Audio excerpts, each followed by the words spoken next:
వాళ్ళు మనం రోజు అడగకపోవచ్చు, వాళ్ళ కార్యకర్తలకు ఇచ్చుకుంటారబ్బా మనం పోతే ఇస్తారా అనొచ్చు, నిలబడాలని అంటే నిలబడాలనే కోరిక ఉండొచ్చు కాక వాళ్ళు భారతీయ జనతా పార్టీ వైపు మన అభిమానులే ఉండొచ్చు.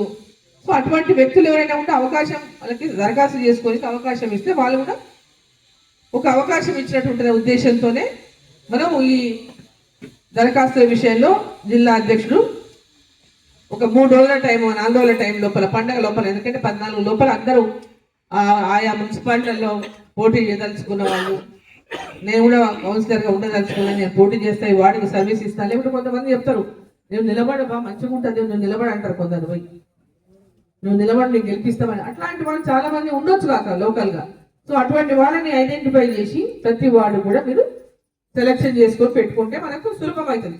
రిజర్వేషన్లు వచ్చే నాటికి అది బీసీ, ఓసీ, మహిళ అవన్నీ అన్ని ఈక్వేషన్స్ తోనే అలా అప్లికేషన్ తీసుకోండి. మహిళ అయితే ఒకరికి అవకాశం, మహిళ కాలేదు జనరల్కి అవకాశం, అట్లా ఎస్సీ ఎస్టీ ఉంది అక్కడ ఎస్సీ ఎస్టీలో మహిళ ఎక్కడ అవకాశం ఉంటే మహిళ అవుతారు వాళ్ళు.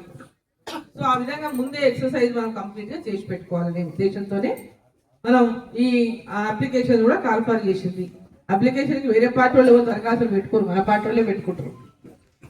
మన పార్టీలు పెట్టుకుంటారు, గెలుపు అవకాశం ఉంది, మేము ఆ పార్టీలా ఉంటే గెలవలేము, వీడికైతే గెలుస్తాము, మేము సర్వీస్ చేస్తాం, కానీ ఉంటే పరిస్థితి బాగాలేదు, భారతీయ జనతా పార్టీ వైపు కార్యకర్తలు అందరి మంచి కార్యకర్తలు ఉంటే భారతీయ జనతా పార్టీ వైపే జనాలు చూస్తున్నారు కాబట్టి భారతీయ జనతా పార్టీ వైపు రావాలని ఎవరైనా బలమైనటువంటి వాళ్ళు పార్టీని మన బీజేపీని అభిమానించి రావడానికి సిద్ధంగా ఉంటే కూడా మనం వెల్కమ్ చేయాలి. వెల్కమ్ చేసి ఆ రకమైనటువంటి గెలిపే ప్రధానంగా ఇంతకుముందు అధ్యక్షుడు చెప్పినట్టు మున్సిపల్ చైర్మన్ పదవి ఖచ్చితంగా భారతీయ జనతా పార్టీ జెండా ప్రతి మున్సిపాలిటీని ఎగరేయాలనేటువంటి ఆలోచన ప్రతి ఒక్కరు చేయాల్సినటువంటి అవసరం ఉంది. ఒక్కోసారి మన కార్యకర్తలు త్యాగం చేయడానికి సిద్ధంగా ఉండాలి. పార్టీ లైన్ ముందు దృష్టి పెట్టుకొని ఒకవేళ ఎక్కడైనా మనకు అవకాశం వచ్చింది